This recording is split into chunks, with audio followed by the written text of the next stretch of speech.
Hello and welcome to my shop. My name is Tracy Maxfield. In today's video we're going to be dressing up the tool wall by making some shelves to hold my hand planes.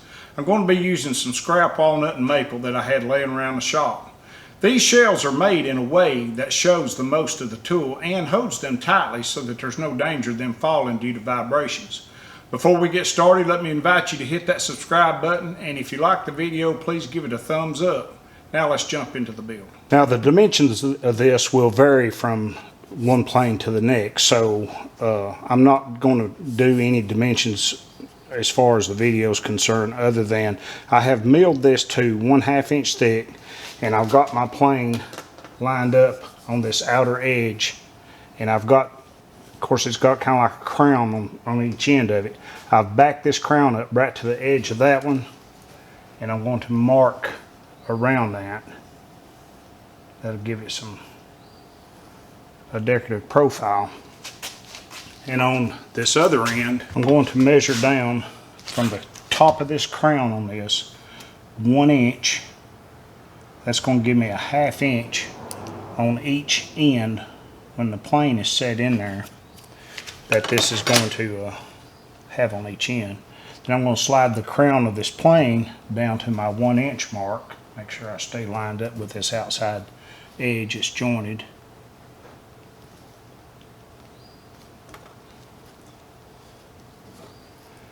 Then I'm going to just mark that one. And then down this side of the plane, I'm going to just mark here all the way down. That'll have this board the same width as the plane itself.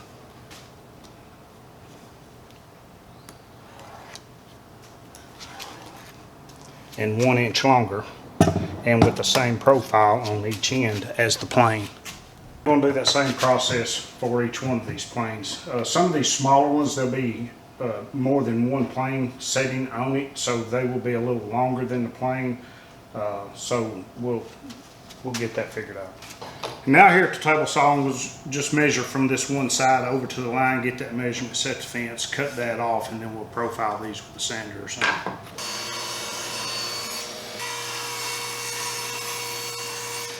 Now I'm using scrap material in there for cutoffs to my cutoffs.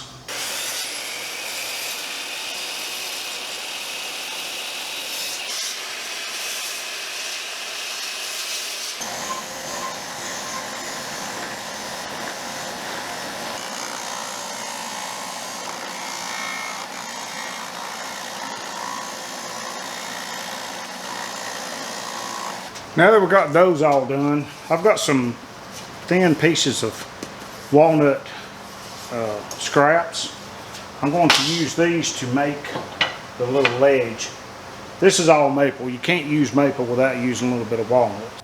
Since the base plate, the part that the plane will actually sit on, is 1/2 inch thick, I'm going to cut these walnut strips down to 7/8 of an inch, which will give me a 3/8 inch lip above that base plate to keep the plane on the base plate to not allow it to slide back off.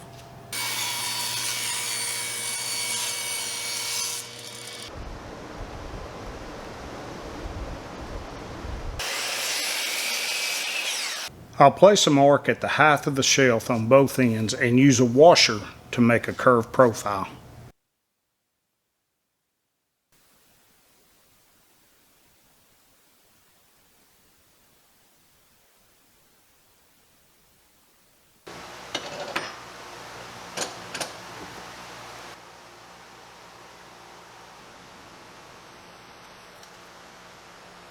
Using brad nails, I'll tack the strip to the shelf until the glue dries, and clean the excess glue up with a straw.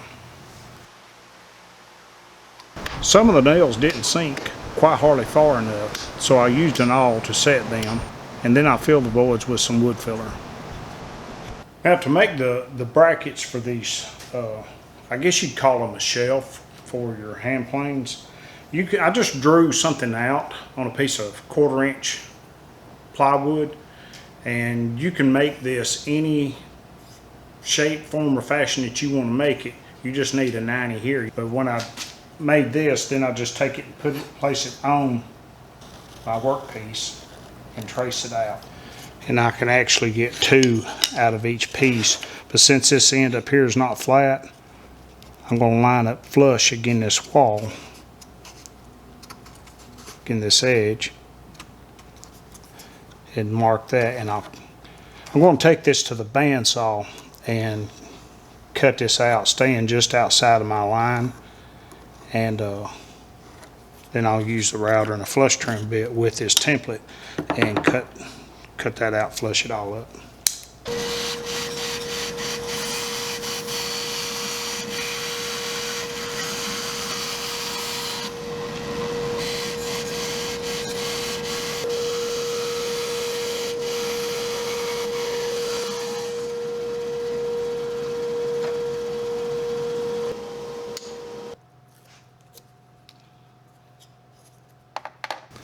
I use carpet tape to hold the template to the workpiece.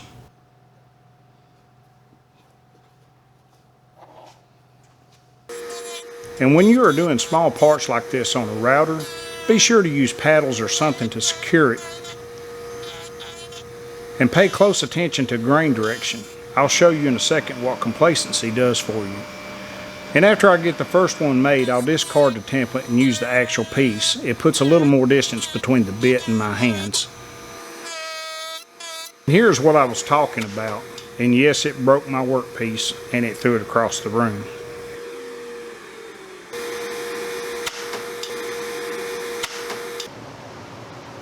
And because I made all the brackets the same size and the planes have different widths, I just marked them with the plane and cut the excess off.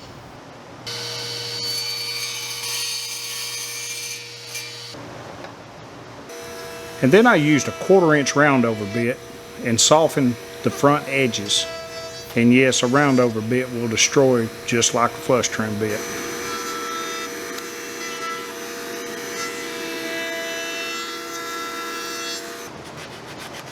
Then at the bench, I hand sanded most of the burn marks off caused by a dull router bit. And I also sanded the wood filler off the front of the shelves.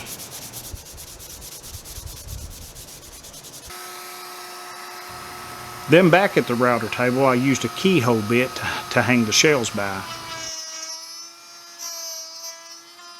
I didn't want the look of just driving a screw through the front of the brackets.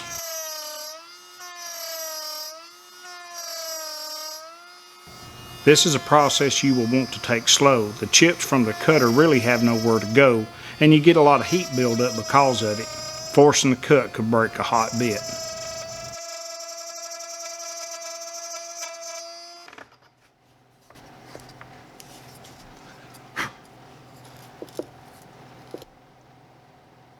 Then I mark the placement of the screws. Time to put these together.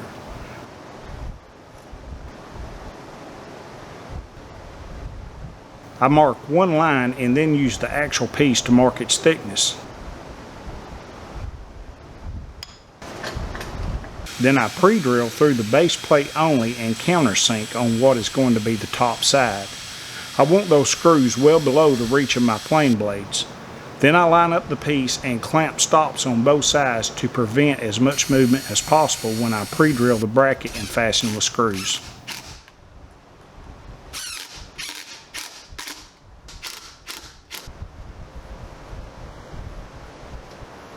Now it's time to go old school. I'm using T-coil. I had this in the shop and needed to use it. I hadn't used T-coil in a while, and I really like the way that it makes the hard maple look caramelized and it makes the walnut pop. One thing I'm not going to do to these pieces is apply poly or any other sealant. I plan to just reapply T-coil as needed and let the natural wear show its beauty. Just let the wood drink what it wants and wipe the excess off.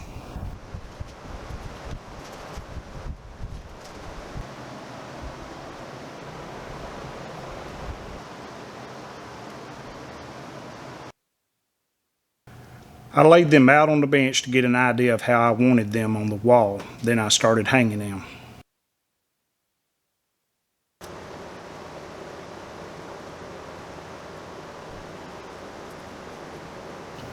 Using blue tape, I marked the screw locations and transferred those to the wall. I used 2 levels stacked on top of each other for the first one, and this gave me enough clearance above the work surface below and made my mark level. Then it was simply drill and hang.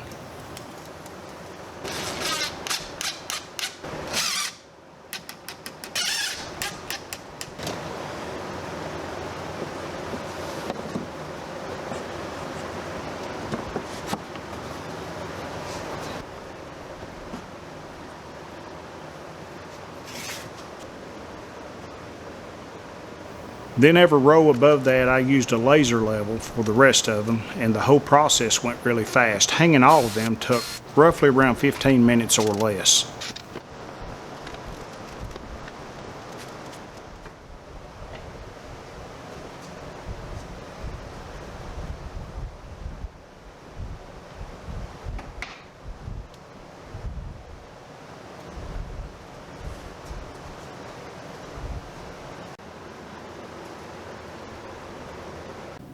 Okay, we're going to stop this one right there. I'm really liking the look of this new wall. The walnut and maple complement each other so well. Leave me a comment below and tell me what you think about it. If you liked the video, please give me a thumbs up, and I also invite you to hit that subscribe button. And be sure to ring the notification bell, because in the next video we're going to be making a chisel rack that holds all my chisels. Until next time, thanks for watching.